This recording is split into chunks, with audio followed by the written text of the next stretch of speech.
નમસ્કાર મિત્રો, હું ચુડાસમા પરસોત્તમ આપ દરેક મિત્રોનું ટીમ આઝાદ વતી દિલથી સ્વાગત કરું છું। મિત્રો, આજના વિડીયોની અંદર એલઆરડી અને પીએસઆઈ મતલબ કે પોલીસ કોન્સ્ટેબલનું જે ફિઝિકલ ચાલુ છે તે ફિઝિકલની અંદર જે ઉમેદવાર મિત્રોને હજુ સુધી ફિઝિકલ બાકી છે, મતલબ કે જે એલઆરડી કોન્સ્ટેબલવાળા ઉમેદવાર મિત્રો છે તેમને તમામ ઉમેદવારોને ફિઝિકલ બાકી જ છે, તો તેમને ધ્યાનમાં રાખીને જીપીએસસીના ચેરમેન હસમુખ પટેલ સાહેબ દ્વારા મહત્ત્વની કહી શકાય તેવી ખાસ સૂચનાઓ આપેલી છે। જો માહિતી પૂરી તમે પણ જાણવા માગતા હોય તો વિડીયોને ખાસ કરીને અંત સુધી અવશ્ય જુઓ। માહિતી વિગતવાર જોઈએ તો હસમુખ પટેલ સાહેબ દ્વારા પોતાના ટ્વિટર એકાઉન્ટના મારફતે જણાવ્યું કે પોલીસ ભરતીના ઉમેદવારોને શારીરિક કસોટીમાં મુશ્કેલી ન પડે,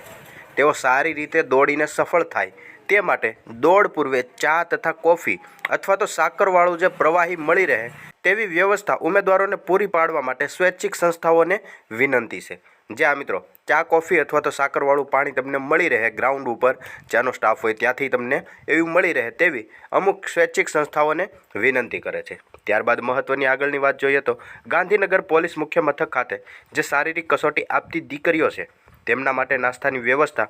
વેસ્ટર્ન સીડ ગાંધીનગર દ્વારા કરવામાં આવેલી છે અને તે સંસ્થાનો આભાર પણ માને છે। જ્યાં મિત્રો ગાંધીનગર ખાતે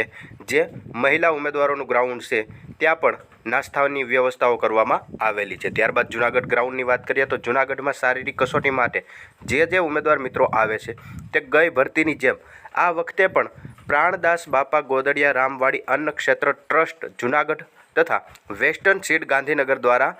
કરવામાં આવેલી છે, જેમાં લગભગ દરરોજના 500થી લઈને 700 જેટલા ઉમેદવાર મિત્રો આમનો લાભ લઈ રહ્યા છે। મતલબ કે ત્યાં તમને જમવાનું રહેવાનું બધું ફ્રીમાં મળી રહે છે। ઉદાહરણરૂપ કામ કરવા માટે સંસ્થાનો ખૂબ ખૂબ આભાર પણ માને છે। અને હવે મહત્ત્વની વાત જોઈએ તો તમે અહીંયા જોઈ શકો છો કે પોલીસ ભરતીની શારીરિક કસોટી આપવા આવતા જે ઉમેદવાર મિત્રો છે તે પોતાની તબિયતનું ખાસ ધ્યાન રાખે। જે ઉમેદવાર મિત્રોને હજી ફિઝિકલ બાકી છે, કારણ કે એલઆરડીવાળા કોન્સ્ટેબલવાળા જે ઉમેદવાર મિત્રો છે તેમને ફિઝિકલ તમામને બાકી છે, માત્ર એલઆરડીની અંદર ફોર્મ ભર્યું હોય તેવા તમામ ઉમેદવારોનું ફિઝિકલ બાકી જ છે, તો તે પોતાની તબિયતનું ધ્યાન રાખે, દોડની પૂરતી તૈયારી કરે, પરીક્ષા પહેલાં 5 કિલોમીટર છે તે 15 દિવસથી લગભગ દોડી શકે તેવી તૈયારી કરે,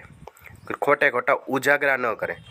દોડતા પૂર્વે સાકરવાળું પાણી અથવા તો કોઈ પણ જાતનું એવું મીઠું પ્રવાહી પીવે,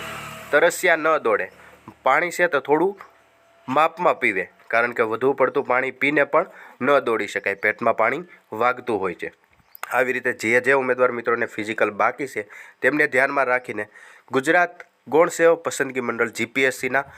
ચેરમેન હસમુખ પટેલ સાહેબ દ્વારા મહત્ત્વની અપડેટો કહી શકાય તેવી પોતાના ટ્વિટર એકાઉન્ટના મારફતે આપવામાં આવેલી હતી, જે વિડીયોની અંદર ખાસ જોઈ। આવી માહિતી જોતા રહેવા માટે હમણાં જ ચેનલને સબસ્ક્રાઈબ જરૂરથી કરી લેજો।